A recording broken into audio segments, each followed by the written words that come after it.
And I think this is going to be a very interesting session. We've got a group of very distinguished panelists. The interesting thing about mobile is the speed with which mobile has skyrocketed to importance as far as affiliate strategies are concerned in recent times. And if you think about it, it's no surprise, because your mobile phone is one of the three things that you have with you when you leave home. Your wallet, your keys, and your phone. So that's with you at all times. And it represents a fantastic platform for advertising and for content and so on. So we're going to talk about the three areas of mobile affiliate strategies. So that is the natural search or SEO side of things, which Mike here is going to talk about, Michael Martin from Mobile Martin. And next we'll talk about the PPC side of mobile affiliate strategies, Scott Bain from Neverblue, and the apps side of the mobile business from Keith Posehn from Zorz. So we've got an hour session, so what we'll do is we'll go with short presentations by each of the panelists, and then we'll have some questions, and we'll try to keep it interactive through that, and then we'll have some time for questions from the audience at the end. So let me kick it off by asking Mike to introduce himself and do a little bit of a pitch. Oh, sure. I mean, my name is Michael Martin of Mobile Martin. My background is in SEO for approximately a decade. So it's really interesting with mobile is how I see SEO was about 10 years ago. There's a lot of low-hanging fruit and a lot of things that you can grab right now, which I'll be talking about in a little bit. So, and I guess in conclusion, I'm known as a little bit of an Android fan. So. Hi everyone, my name's Scott. I'm the mobile marketing manager at Neverblue. I've been with Neverblue for 3 years, and we kind of saw the space growing as well, and we thought we needed to get into it too. And we've been doing it for about 8 to 10 months internally, and we just launched just this affiliate summit, our actual kind of mobile division. And yeah, I'm going to be talking about the paid search kind of stuff, the mobile media buying as far as display is concerned, search, and hopefully giving you guys some tips and tricks there. I'm Keith Posehn. I'm an affiliate. I've been an independent affiliate for almost 4 years now, and I've been in online marketing for about 8. And starting in paid search, which was a different world when I started, and now watched the growth of mobile, and went through Facebook, did that, and now on the mobile side, and looking at this and going, there is a lot of opportunity, but what do you do after the click? Once you've got someone on your site or your app, what do you do then? And that's really where we've specialized now. And I think we've got a lot of really interesting stuff to talk about today. Great. So Mike, would you like to kick us off with your presentation? Sure. Okay, thank you. Okay, as everyone can see up there is, I think, a pretty good illustration and a good way to kick off our mobile session with the ant and the grasshopper. If anyone's not familiar with the story, it's analogous to how people feel about mobile. People understand mobile is huge and growing, but people aren't really sure the action items to really take to actually take advantage of it. So that's what I'm going to talk about, especially on the organic side, and why it's important. Over here in this slide, I think this really illustrates why these action steps should be taken now. And you can see in the past 2 years, the growth of mobile sites, and from 150,000 to over 3 million in a span of 2 years. Now, to really put that in perspective, if you look down below, the 2-year span between 96 and 98, the standard web itself didn't grow to that extent, but only 1,300%, which just shows you that mobile is growing even faster than the web of almost 10 years ago. Now, okay, we've seen that it's growing, and we see kind of where the mobile web is heading. Now, how does it really work? And I thought it was a really good keynote at the DMA summit last year from ESPN Mobile, where he actually stated that the mobile site is actually getting more traffic than the desktop site. And I think these are really good quotes here without reading them verbatim, but saying how the mobile site is actually helping and working together to desktop, not taking anything away from it, and really how to have a delineation and approach from mobile to desktop. So now that we see that, that the mobile web is growing, that there's a use, how does search come into play? And that's why I was an early advocate, being an SEO of Android, when I remember I was speaking at SMX Advanced a couple years ago, and people were kind of scoffing, and they're like, what's this Android thing? And yeah, it's going to be another Google failure. But the whole point of Android is to grow that mobile search. And as affiliates or internet marketers, I think that's really important to us to really maximize. And it's actually showing that fruit. As Google stated last year in the quarterly, that mobile search itself has grown 500% in the past 2 years, due in large part to Android. And even the CEO stated that directly attributing it to Android users, which is now the second leading mobile OS in the US and will be probably #1 by the end of this year across the world, is that Android users search twice as much as any other device. And I think to us as affiliates and internet marketers, that's important to actually take advantage of. But how do you do it with your site? If you remember, Moby had a few good songs about 10 years ago, but you don't need Moby for your site. You don't need that .moby, which was started in '97 as a TLD or domain for mobile. But Google and all the search engines have stated unequivocally that .mobies will not give you an advantage. In an SEO, you really don't want to have a separate domain for your mobile site. So how do you do it? Not by creating a site about Family Guy, even though it's a good show, but for your site to actually set up an m.dot subdomain or render it to a subdirectory of /mobile. And again, there's all these services you kind of see out there that say, hey, if you don't know how to render your site in mobile, we'll do it for you as on a separate domain. And anyone with SEO knows it's best to keep it in the family as opposed to giving your power out to another site. It's kind of like setting up your blog on Blogspot. So how do you do it on your site? How do you render mobile on your site? And for SEO, the key part is user agent detection, to detect what mobile platform they're on, Android, iPhone, and then optimally have a mobile CSS that you render. And again, putting it to that m.dot subdomain or that mobile subdirectory. Speed is another issue. Google's been hoppering us for standard desktop for speed, and it's really the point being is the cattle prod us into the mobile environment. So speed is obviously a big issue. Doc type. This is what Google actually is looking for, a mobile doc type for their separate mobile search, which there actually is 2 separate mobile searches. One for feature phones, which is different than the desktop. As well, the smartphone mobile search, which is pretty much the same as desktop, which is what renders for Android and iPhone. Doc type is very important for that feature phone search results. And obviously, making sure not only that it renders properly, but that's touch friendly. With most of these mobile phones that touches the critical interface. And also XML, making sure that Google can find all those mobile pages and have that delineation from your standard site. And keeping it simple, if you set up a WordPress site, the best plugin to do this all inherently for you is WP Touch. A lot of big sites use it. I use it for all my sites. It's fantastic in SEO and makes your life simple in rendering your site correctly for mobile devices. And why I think the mobile web is so important, because in mobile right now, people have been talking for a couple of years with apps, and apps are important. And I know me and Keith have a disagreement, which is, I think, healthy for all of us to hear. But I agree a lot with what Facebook is doing, as opposed to creating an app for Android, iPhone, now Windows Phone 7, and if you believe anything out of Nokia is going to be worthwhile, creating it for that. HTML5 really does replace apps.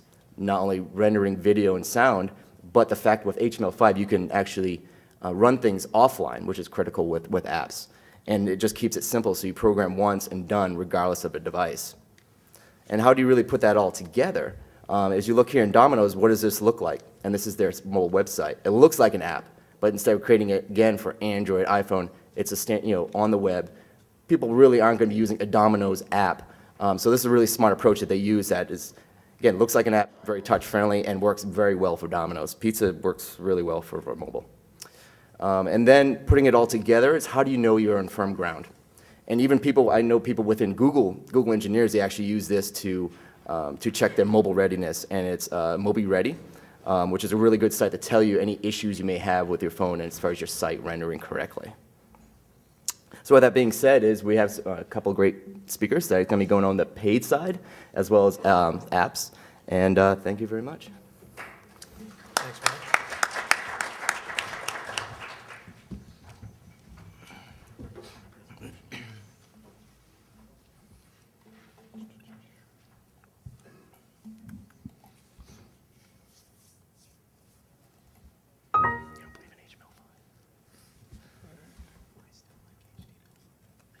Hi everybody, as Dush said, I'm Scott from Neverblue, the mobile marketing manager, and I'm here to talk to you today about paid search side of things, and paid search and paid traffic, display. Basically a couple of things that I really want you to kind of get out of it is what's out there. So as far as where can I buy this traffic, so we've probably all heard of AdMob, like JumpTap, Millennials, different places, search, so through Google, and a couple other places as well you may have known about, like Twitter and other social sites. And also kind of how to make the most of this traffic. So it's still a really young market, as Mike was saying. So what kind of tools you need to kind of make the most of this situation, and also how to monetize it as well. And that's, there's a bunch of different ways you can take advantage of this traffic, but what's going to work for your company and what's going to work for you as an affiliate to make it work. And the whole time I'm also going to be giving you some kind of tips and tricks and things that we've learned along the way. We do about 2.5 billion impressions a month in mobile advertising, so we've definitely learned a lot over this time, and I hope to pass some of that on to you guys. So one of the main places you can buy, pretty obvious, the big three, Google, Yahoo, Bing. We personally haven't done too much on that side. We do a lot of display advertising, but I've heard from a lot of different places that local, like this is where it's at. It's the search engines. If you can think of, we came back from Mexico and we were in the Vancouver airport. We needed some place to stay because we missed our ferry. Went to the cell phone, boom, right there. That's where the closest hotel was. Called it right away and made a reservation. So it's a really, really good thing to do. I've heard other case studies of like a Chinese restaurant that had an 800% ROI just from doing some search ads. So I'm not going to touch on it that much just because I think there's, we kind of all get AdWords and we kind of get that space. But I'm going to kind of focus more on the display stuff. So this is a graph that came out from IDC, and they're big stats for online stats. This is the mobile display gross revenue share by vendor. As you can see, a big part of it's Google, big part of it's Apple, Millennial, Yahoo, JumpTap, Microsoft. Other, there's a big pie also other, and I really want to stress that there is an other. Apple, unless you have a bazillion-dollar budget and you're willing to get in there, it's really hard to get in there. When they say Google as well, if you guys don't know, Google's acquired AdMob, and so that's where you're seeing a lot of that 19%. And JumpTap and all those places, if you are looking to get into display advertising with mobile, I really recommend getting onto at least all those places and getting some relationships going with them. Other places you can buy, Twitter, there's a lot of different little places called, I don't know if you've heard of Adly or Twitter advertising. A lot of that traffic is mobile traffic. I'd say when we did tests, it was around like 65% of their traffic was mobile traffic. So depending on what your company's doing, you might be, if you have a company that has that kind of users, it might be a good place to go there. Direct buys obviously is a great thing as well. You can go through ad networks, but you can get better targeting and some different options with direct buys. So social network websites like Moco Space, there's a lot of traffic. There's a lot of traffic there. They have a lot of people that are using that social network. And also keep an eye out for traffic that's hopefully soon to come. If Facebook comes from mobile, it's going to be a gold mine. It's going to be really good targeting and tons and tons and tons of impressions, so definitely keep your eyes out for that. On a slide that I forgot to put in here, but I really wanted to put in as well, was like what you're buying, what to buy. And I know Mike touched on a little bit of what's out there in the US, but I just got a thing from ComScore the other day. The latest stats from October, only 25% of traffic in the US is actually from smartphones. 75% of the traffic of people are using is feature phone traffic, or for lack of a better word, no disrespect to anyone, dumb phones. So if you're only focusing on iPhone, Android, you're missing 75% of the mobile marketing space. So definitely, in our tests, we've actually found that a lot of that traffic actually works better. We found that it works really, really well. And worldwide, I would assume that actually those numbers are even higher. Like I've lived in China, I went to Mexico, Thailand, never saw an iPhone ever. It's mostly like handheld devices like feature phones and, again, lack of a better word, dumb phones. So definitely don't write those ones off.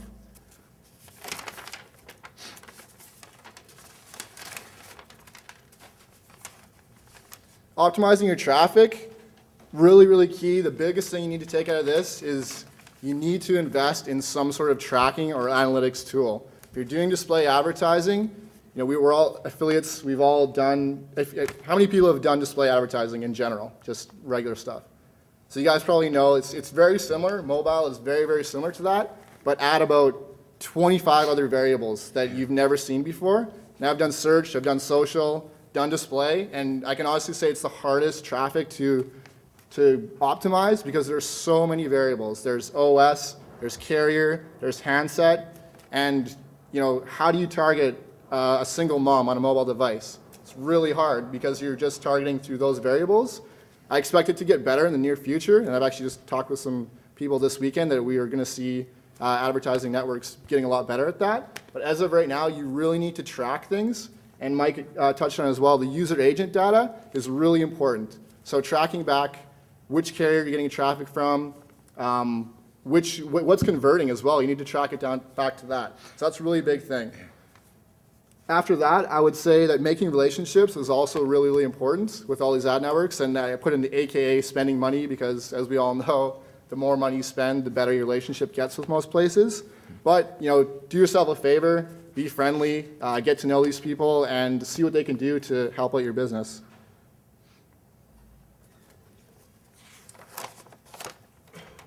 After that, another really big thing, so tracking, I'm just going to stress it one more time. If you're not tracking these things and you're not tracking the user agent data, you're pretty much throwing it at the wall and not getting any education from it. You really need to track all that user agent data because there's a lot of traffic, and you'd be very, really surprised of what is converting and what's not converting. It's also a really good way to see what's also not rendering as well, because we've seen in the past that we'll find one handset that's just not, we've got a bunch of clicks and no conversions whatsoever. We can go back and talk to that developer, and we'll actually find that it was just a mistake or they didn't actually code it correctly to go through that actual handset. So it's really important to track that stuff. Mobile creative is kind of the next thing that's really important. Try it all. There's going to be text ads. There's going to be static animated GIFs. I really stress to try it all because it's all different inventory. And every place that you go to, Jump Tap's inventory is going to be different than AdMob's. Millennials are going to be different than AdMob. It's going to be a different experience as well. And you really need to make it mobile specific. Mike kind of touched on it as well. Like, the worst thing you can do is just take your website and squish it down because everything renders differently. There's, I think, 12 to 20 different sizes of phones, and you don't want to take your website and squish it down to a 120 by 20 pixel handset. It's going to look horrible, and it's going to be a really bad experience for your user, and that's not going to be a good thing for sure.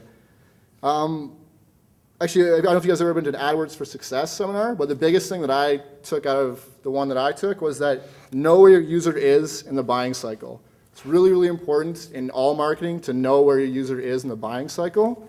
With mobile, because you can't target as well, you really need to think about that. Where are they? What are they doing at this exact moment? Maybe they're in a meeting and their boss is talking. Like they're underneath the desk and text messaging or looking at a site. Or maybe they're in the bathroom. Or maybe they're right here listening to my presentation right now. So you have to figure out where they are in the buying cycle and make creative that's accordingly to that. And it's also a great way to weed out people that you don't want to click on your ad. So here's a couple examples of some things in the affiliate space that we're finding are working for actual sites and what they look like. There's a lot of different ways you can get a conversion. There's a lot of different ways you can generate a lead. These are a couple examples from some networks that are out there. Really short forms. We found we do a lot of volume in those, and it's 3 fields. It's not that much.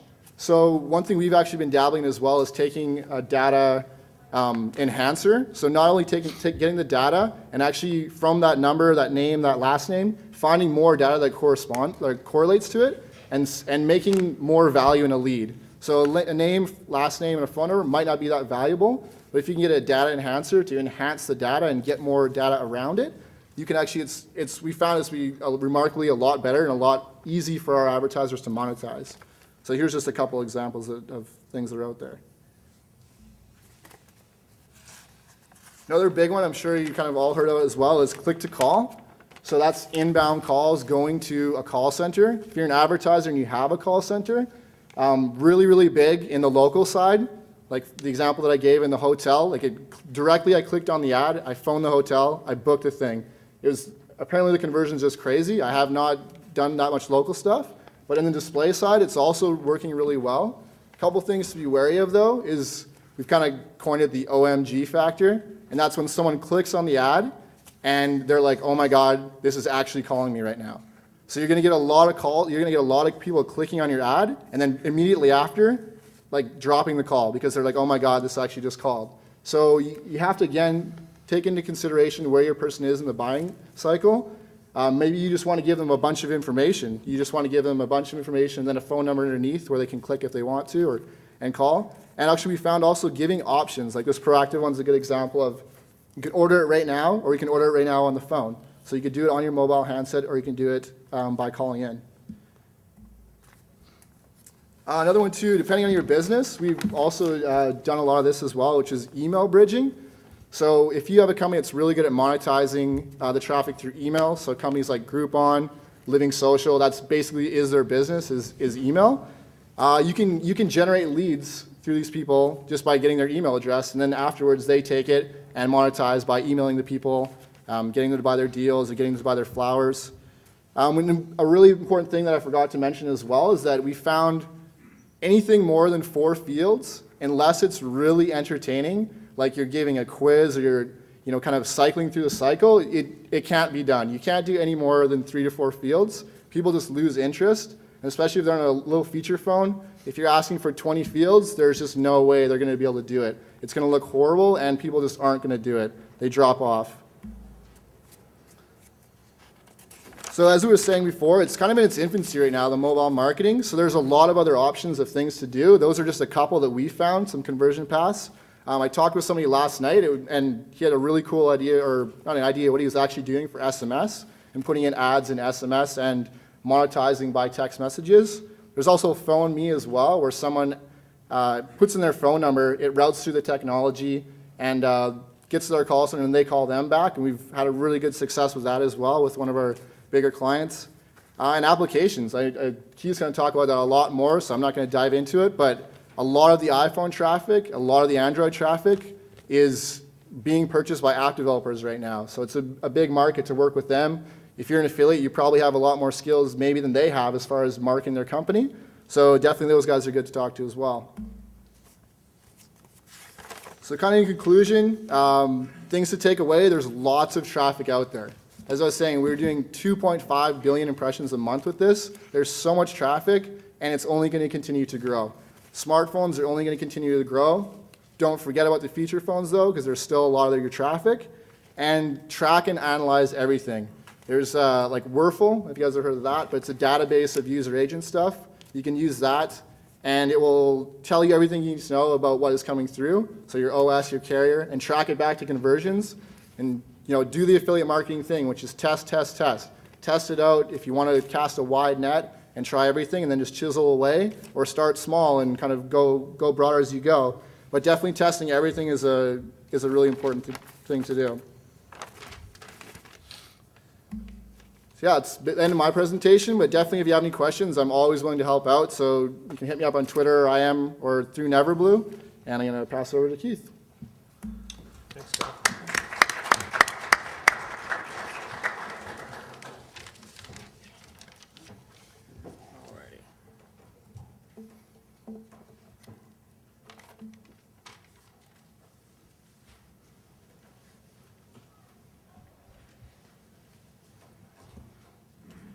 Okay, so we've seen 2 essential components of the equation now. Today, we've seen the very beginning of the whole process, where, go on to the right one.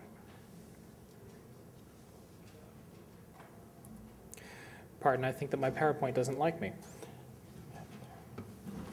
Not going to the right one. Is that yours? Oh, there we go. Okay. All right. So Zorz is a performance marketing company, as I said before. We're affiliates. We've been doing this for quite some time. Independent, I've been full-time in this for almost 4 years. I love it. It's an amazing industry, and you get to do some really interesting stuff. And, as affiliates, we tend to be right out on the bleeding edge of what's going on.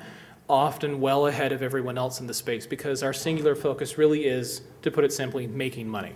We do SEM, Facebook, and mobile. This is really our thing. We've been developing some new tools too, a tracking system, a couple other things, new ways to monetize. So with that in mind, I want to talk to you today about the click and after. So we know about SEO on mobile. We know about generating the traffic. We know about being an affiliate on mobile from Scott as well. But the question is, if you have an app or a mobile site, what the heck do you actually do once you get that click? How do you make money off of it? What do you need to do? And there's really 4 components I consider essential in this. It's apps versus HTML5, which is a fight. The context of the user and their situation. What are they doing right now and being relevant to them? And you profit through delivering this. That's how it works. And so really let's get down to apps versus HTML5. Now, I like apps, I like HTML5. Each has their favorite use. They are an essential part of any mobile strategy, period, no matter what you're doing.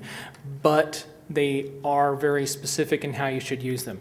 HTML5 is still being explored. Offline storage is a good solution with HTML5. It still doesn't hold a candle to an actual dedicated device application. But you can do more than you ever could do with a website before, and that's a major distinction. And you can make apps also now much easier with tools like Mobile. Use just Ruby, and you can build once, compile to many platforms. Again, making these solutions has become a lot easier than before. The issue with HTML5 right now is mental bandwidth. When you have to make someone type in a web address, go to your site, probably even log in, you've cost bandwidth immediately. That's effort that's required, and let's face it, people on mobile devices are short attention span people. When you're sitting there, you're bored, or you're between meetings, you're walking along and doing something, you want to be amused, or you want to get something done, you don't have much time. The less effort required when you're dealing with HTML5, the more usage you're going to get. Our best sites that we have right now, you can get on the site and do the singular focus of that site in 5 seconds. That's it. You can literally see it, bam, bam, done. And that's what makes it work. Icons are also very powerful. An immediate visual recognition is far more powerful than text. Scott, off one of those landing pages you showed me for education, one of our favorite education landing pages has no text.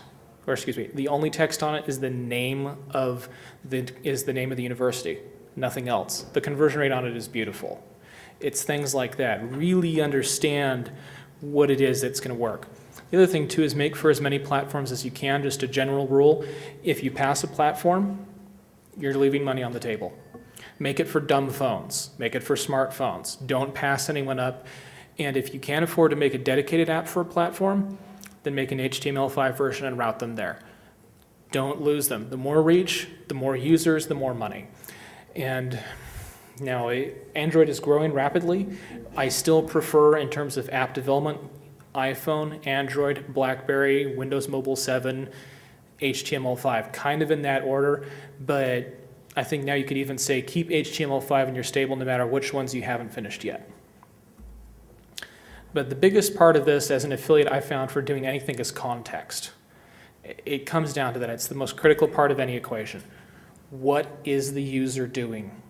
When they're when you are putting an ad, when like you're advertising for them, like as Scott does, what are they doing right now? If you just got off the plane and you're hungry, you need to make sure your ad appeals to them and your site and your app appeals directly to their action, because mobile is all about action. It's not about research and deliberation. It's not about being informed. You're hungry, you want to go eat food. You're in a city, your flight just got canceled and you need a hotel. You just got out of a party, it's late at night, you need a taxi. It's an action that needs to be taken. The more you know about that, the better. The other thing is that you have to deliver with this in mind the whole time. And now you can take advantage of this. A bored user wants excitement or distraction. How many people have played Angry Birds? We can see why it's a success. It's a beautiful example of an app that you can pull out in a few seconds and be supremely amused by. It's the same sort of thing you can do. And I love advertising wherever I can in an app that has bored people, because bored people will click. Bored people, if they're not in a particularly engaging app, they'll see something, or if it's a touch-based app, they'll hit your ad anyway, and you get a chance to convert them. It works. Active users conversely need things to do. If you're a surfer, you just got off the beach, you're done for the day, and you're in some weird town and you want to go find something to do. Nobody says you have to find a CPA ad for that. You can provide some essential function and monetize on top of that. Like if you're going to go to a party in a weird, unfamiliar town in coastal California, well, hey, here's some hotels around. Inbound calls for them. That's the thing. And then test to see what resonates. Just keep testing the whole time. Bored users need a compelling distraction again. You need it quick and made for the device. And again, you need to make it instantly ready to go. So it is a mobile device. And as said before, whatever you do, don't take your awesome web app and cram it into a small screen. So as quick as you can, not as quick as you can, don't cram it into a small screen, remove unessential functions, keep it to mobile only, and don't force the user into doing something. The other thing too is screen size and functionality. Again, we're dealing with very small screens. We're dealing with a situation where you have limited real estate, you have a limited amount that you can get across on a screen immediately. One thing and one trick that I like doing is that when you have a form with 3 fields or something, show only one field and say, enter your name. And when they tap on it, it scrolls down and expands the form and shows the full form. That way you have a little more space to convince a person about something. Keep it as intuitive and easy as possible. If you can't make if you can't make your daughter or your mom or somebody that is not super tech savvy use that app or site easily, then you're doing it wrong. The other thing too is always have a link to the standard site, because there are people that will want to go there. If you've got some regular site for your affiliate site or whatever, give them a link. If they want it, they'll click it, they'll go do something. So to kind of hit then between apps and HTML5, apps, quick load, you need to make sure it's really quick, don't ever have bugs, make it very easy to understand, and use caching liberally, because the more data that you can store locally, that means the less load time, the less calls you make to your server, less infrastructure costs, and a faster app that people will use more. HTML5, whatever you do, stick with tap only and light JavaScript. The most I use is jQuery and some custom JavaScript to do things. That's it. Keep it as essential as possible, make it quick loading, and again, HTML5 suffers often from feature creep. Keep it really easy to understand. And if you feel like it, make it look just like your app. The more familiar it is, the better. And if you have an HTML5 site and then you have a link to download the app, there's less of a break in experience between the two. So last thing with it is 15 seconds or less. Again, keep it quick. If you can't make it apparent, some feature, if you can't make it apparent or easy to understand, don't bother with it. Only essential functions, because unintuitiveness is death. So now to the nuts and bolts of it all, what we're all here for, making money. Unless absolutely necessary, I gotta tell you, get users first. Don't worry about monetizing yet. If you've got an app, you've got a good concept, you're getting users, and you're making a little bit of money, worry about that later. Get your users first, optimize your user experience, because the more users you have, the more guinea pigs. And then you can test a lot more, because if you botch your monetization early or you make your experience bad, that's gonna drive people away. So test small chunks of users with your monetization efforts. So to go between what you really have now, ads rely on clicks, an occupied user that's in your app doing something.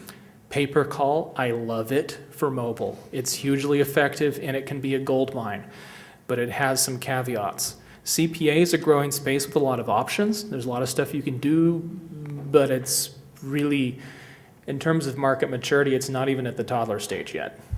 And then carrier billing and subscription, all of the other monetization, infinitely harder. But if you can come up with something to do it, it's a gold mine, because people do not unsubscribe. Not easily anyway. So ads, the problem with ads on your site, you have to keep the user occupied. They got to be doing something. They've got to be sticking on there, doing something for a while, and it's really suited for time wasters. Misclicks where people are moving through and then they tap your ad and they go, oh crap, and they hit back.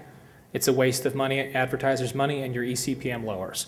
So the other part to it is I like eCPM optimizers, so it maximizes my effective CPM the whole time and I get a better rate. Click to call, come on. But you got to keep it relevant. Don't have a click-to-call ad. If you have a page about time wasting, don't have a health insurance call-in. But if you have a local events thing, have a hotels.com call-in. That's the way to do it. Keep it relevant and people will do it. Do not do click-to-call ads. I found that I get a higher call rate. I charge almost 3 times as much per call on the invoice because I have the actual call on my page. People click the ad, read the page, hit the number and go. Almost no missed calls, way higher quality. Advertisers love it. It's a growing market. Check out Ring Revenue. They are a great source of inbound call offers if you want to start now.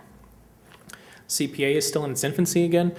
Offers are relatively generic and not well thought out yet, but actually after going through the hall today, I'd say that that's changed. There's more options every day, and if you can, do your own CPA. If you find something interesting, call somebody up and say, hey, your mobile service is cool. I want to do CPA. And they go, what? Set up an invoice. Do it. You got some tracking. Go for it. I think Linktrust is like $500 a month for a 3-offer thing and like $1,500 setup. I mean, really, it's worth it because then you've got a direct relationship and you have no competition and you control it. iTunes in-app purchases, we love those too.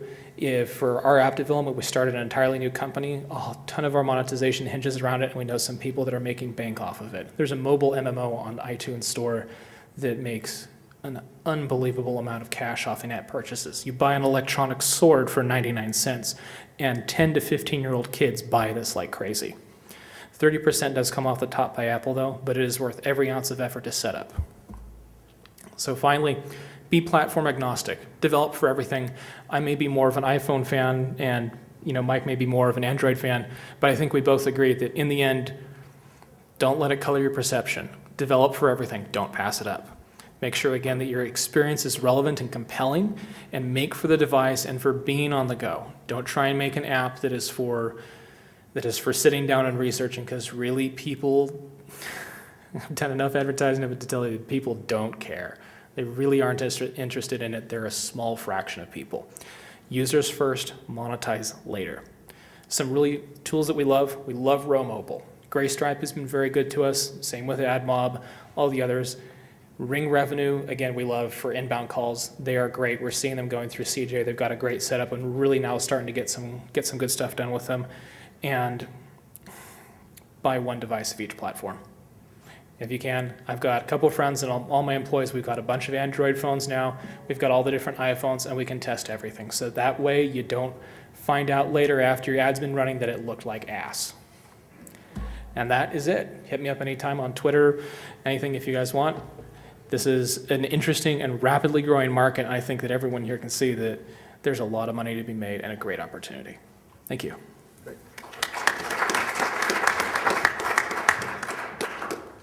Thanks, Keith.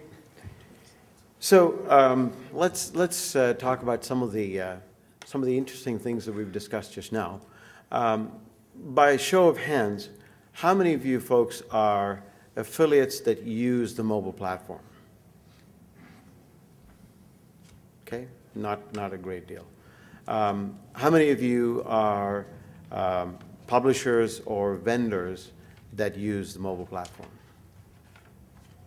Okay. And how many of you are interested in moving into mobile as a platform, but don't currently do anything on mobile right now? Okay, great. So that's the majority of the audience. That's great. I just wanted to kind of tailor our questions to the audience, and that makes perfect sense. So in terms of, Mike, you spoke about organic SEO for the mobile platform. Can you tell our audience a little bit about how different it is from SEO for a web desktop platform? Mm-hmm. What are the differences that come up? What should people be concerned about when doing SEO for mobile versus for desktop web? Well, strictly from an SEO perspective for mobile, again, for smartphones, the results are essentially the same. But what's critical for conversions is location. When people are searching or browsing, they're more likely, I know it's a misnomer when you're saying search, but they're really they're trying to find some immediacy. So really it's about making sure within your code you really delineate your location, which is why I'm a big fan of micro formats.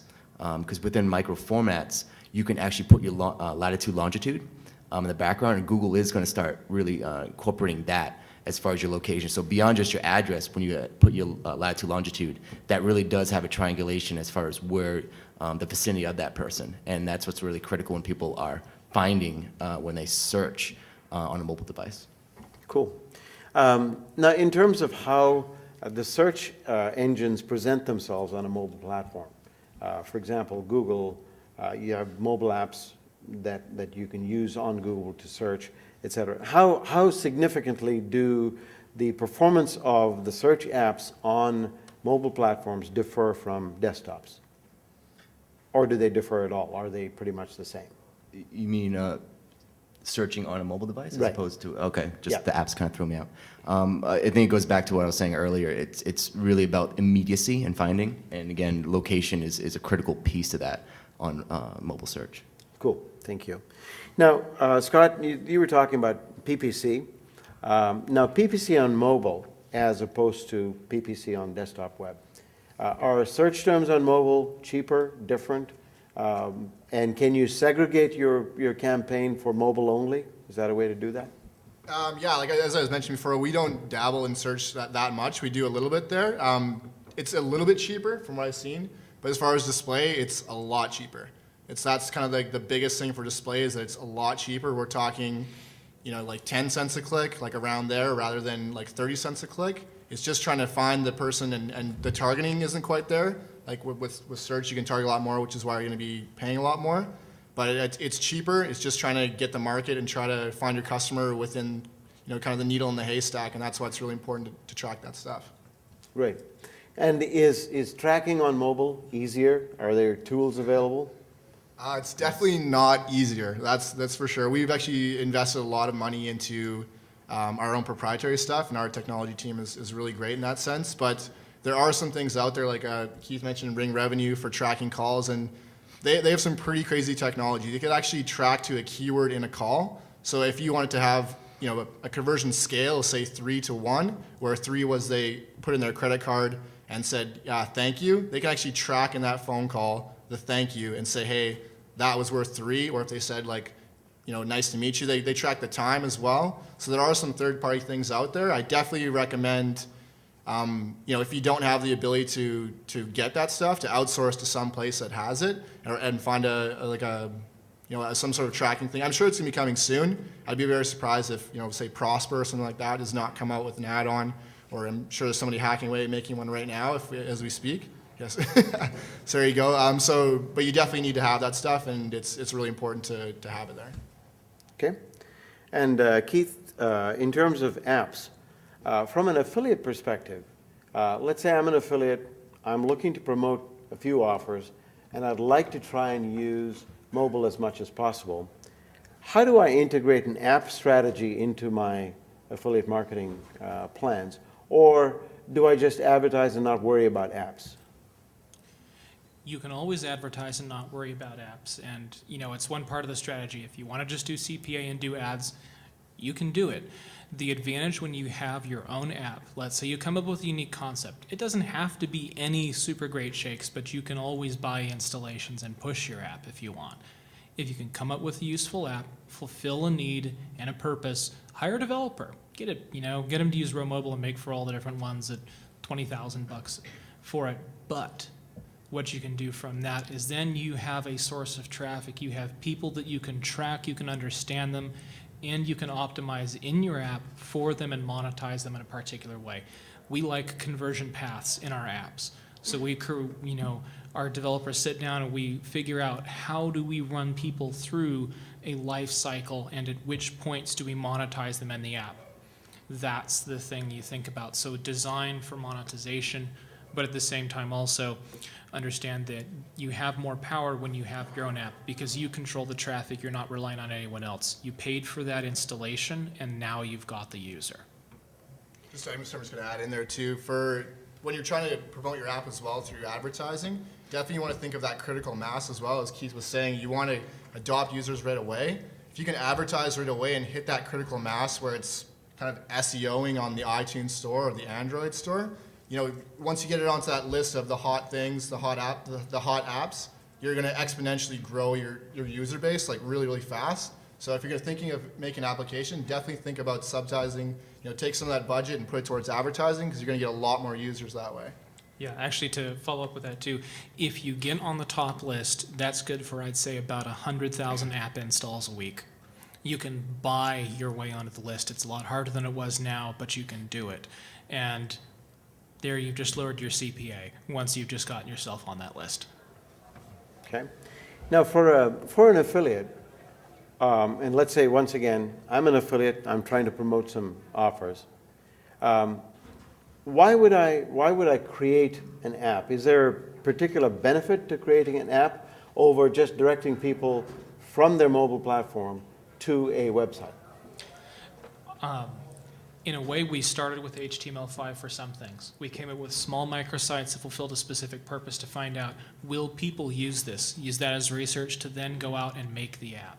So it's, if you have a simple idea, you can start there and then grow on it from there. And no one says you have to make an app. A simple mobile website can do a lot too. But test, and if you find that you have not the usage rate you want on a mobile site, look into making an app. Make sure that you're, again, fulfilling the purpose. And if you are doing a mobile site, as simple and light as possible. 5 seconds. That's our best sites and our best performers take literally 5 seconds to do what you got to do on the site. You can find a hotel on some of our site, on our little microsites from ads in about 5 seconds because we don't even dispense with form entry. Or Cool. we do dispense with it. So you've talked, all three of you have talked about the mobile platform, but primarily you've referred to smartphones, the iPhones, the Androids, Blackberries, and so on. What about tablets? The iPad's created a revolution. Everybody's talking about the way to get to an iPad. We all have one. So how do you think that is impacting the way affiliates might be able to monetize the mobile web? It's a totally different use case for mobile. It's completely different. People on mobile are action-based on the go. Tablet users are totally different, and we're still figuring it out. But I have to say that tablet users are researching, taking action, and they're thinking, but they're interacting with the device in a totally different way. So interface right now on tablet is king, and HTML5 really is not there yet for tablets yet, but it's getting there. Yeah, I deliberately didn't even mention it in my thing because it's a completely different ballgame. People are using it completely differently. And it's, again, it always goes back to what's your customer doing like at that exact moment. And it's a completely different experience for sure. Mike, any thoughts on that?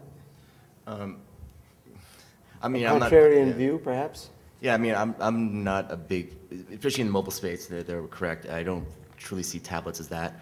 But I think tablets are really going to change with the iPad 2 and Honeycomb update for Android. I think that's really going to change how people interact with tablets, where it's going to be more 3D, maybe have some NFC in there. And I think that's the stuff we can take advantage of, but that's not the here and now or any real background data to take advantage of. Yeah, I think it's going to be really cool. Like with iAds, there's a lot of cool opportunities to do a lot of really cool advertising, like do a lot of cool creative things that are going to be really good for branding your company. But as of right now, even volume-wise, I just don't see the volume as much as it is. It definitely will be growing, though, for sure in the future.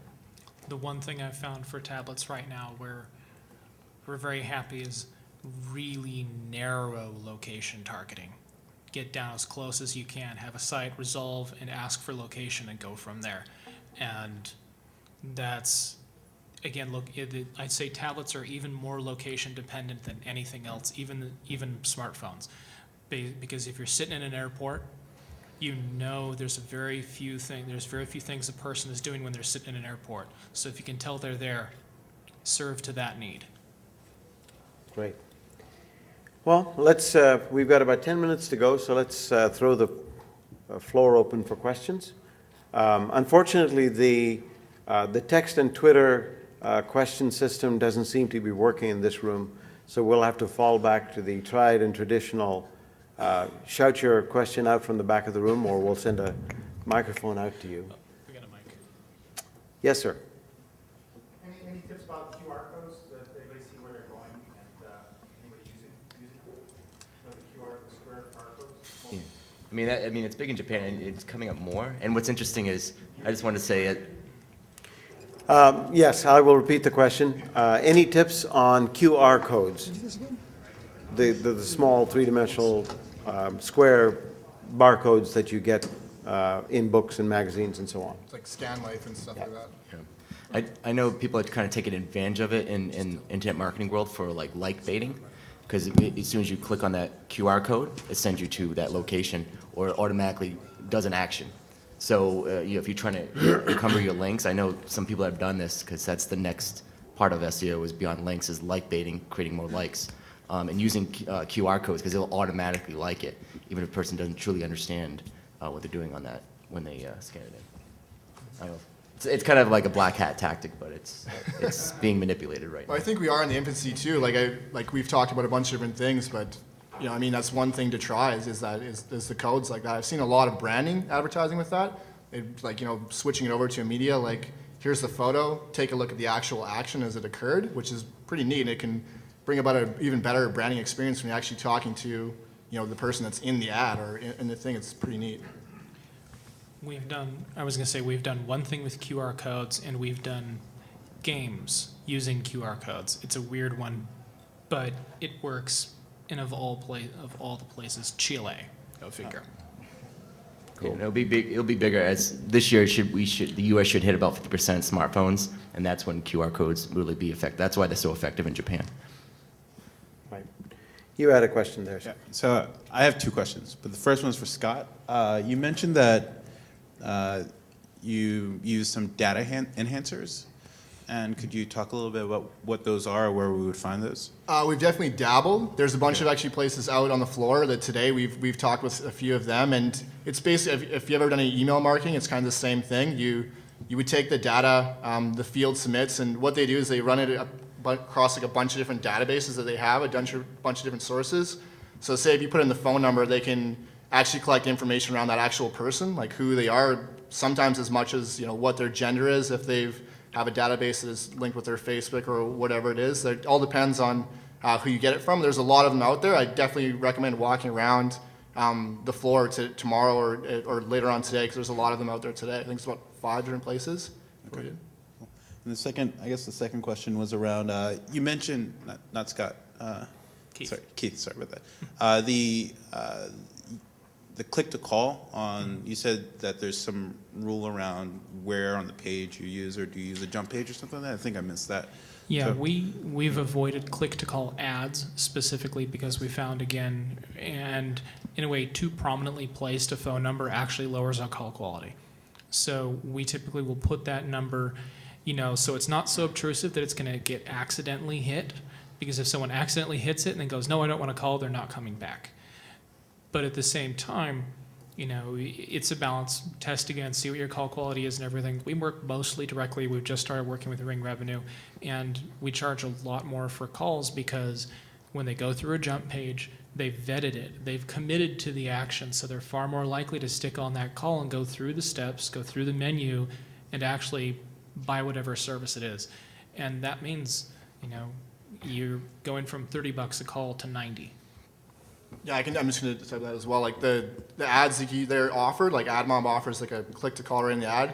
I strongly suggest don't doing it because you'll get like the missed call, the missed touches, and the missed thing, and you get the OMG. Everyone's just, oh my God, this is actually calling. They don't realize that this is actually going to initiate their phone calling, and you get people that freak out, and you just paid for the click, but you don't get anything out of it. Kind of back to the question before. There's also you can validate through call centers as well. So take your form, throw it to a call center, and make that lead more valuable than it is just like as putting in a phone number. I've seen it work in education really well. Yeah. Hot transfers are another thing to investigate, where you have one call center you contract to take the inbound, vet it, and then forward it to the actual merchant. Yeah, for click to call, I really recommend checking out Ring Revenue's blog and all their articles. They have some really, really good case studies on there if you're looking to get into click to call. Great. Any other questions? Yes, sir. I had someone recommend to me at the summit here that it could be a good idea to try and capture people's phone numbers for leaving them out later in an SMS text, similar to like an email list building type method.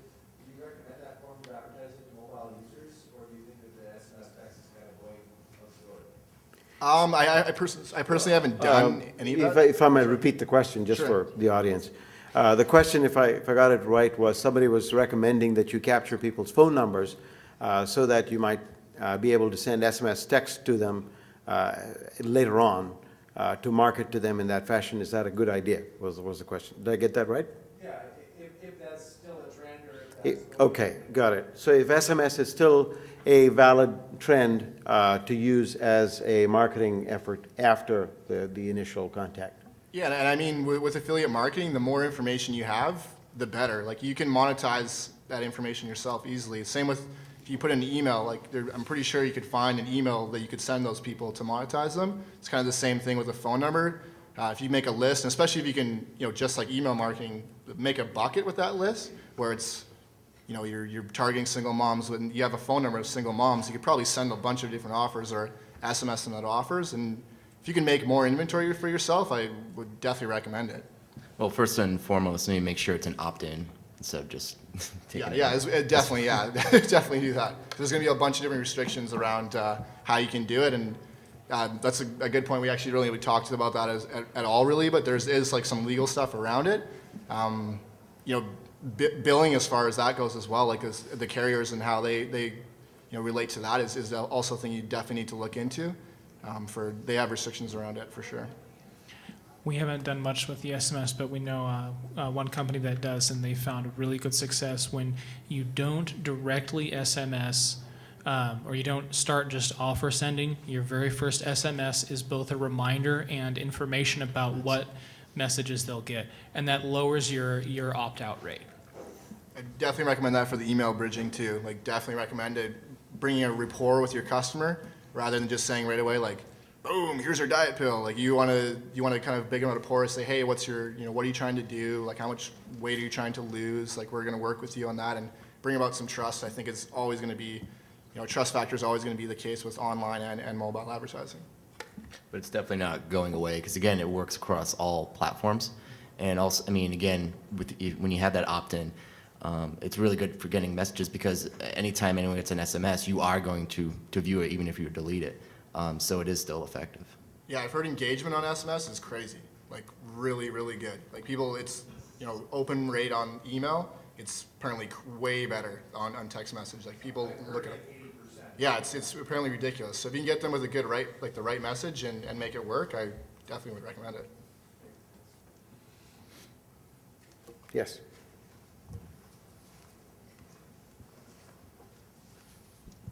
Back to the idea of filtering the click-to-call through a call center.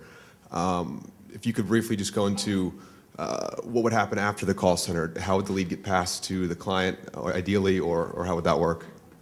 Depends on your technology and I guess the people you're working with. You can actually forward it kind of directly on, and what we've had success with is that there's almost like a scoring card, like it's like a scorecard, and they can actually say, if this is a 1, you bucket it in this. If this is a 2, you bucket it in that. If this is a 3, and we charge separate rates for 1, 2, or 3, and we pass it on to the advertiser.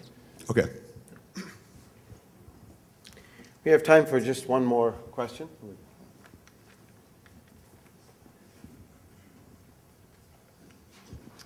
Hi, Keith, you mentioned there were in-app sales were rocketing. Could you expand on that and maybe describe it with an example? Really good example, I think one of your best is generally going to be like Farmville and others, are a example of it going crazy in a sense. Take a look at Facebook games and how they monetize through virtual currency. The in-app purchases that you can do through iTunes. If you have an application where you give it away for free, you let them use it for a little while, and then you start to charge them for basic services inside the app. And that allows you to, that you can do kind of say two things. You can ask them to fill out an offer, try Netflix or something, or buy Angry Birds or something, any sort of method. Or they pay $3.99 for this feature in your app to not see ads for a while. It's just another way to monetize where you're establishing a value for a feature or a set of features in your application, and in so doing, you can test price points and see what people value it. And it also allows you where, quite simply, where we don't charge anything for apps that we're building at all. We don't ever charge them up front because it means you have a higher initial user rate, you get more data, and then you can start to figure out what they really consider valuable. The thing is with in-app purchasing, you just have to have your eyes wide open, which is why, you know, the Android market doesn't do it. And I think Google understands advertising a lot more than Apple, because again, you know, somebody else use your phone. There's many examples of, you know, a child use your phone and they're purchasing everything in-app because it, you know, doesn't go through any, it's automatic payments. So you're going to have these chargebacks and maybe legal issues and complaints and such like that. So I know that's a big reason. I remember Keith was asking, why isn't Google doing it? Because Google knows advertising and they know it's not necessarily worth the hassle. Apple likes getting easy money. Yeah, the chargeback rate has dropped significantly though ever since passwords, your iTunes password pretty much became de facto every time you do an in-app purchase. So that's dropped that chargeback rate from, I think, or not from, but it's dropped at like 70%. So it's good. Apple doesn't ever hit you with it though. So. Great, and that's all the time we have for this evening. Thank you very much. Appreciate your time.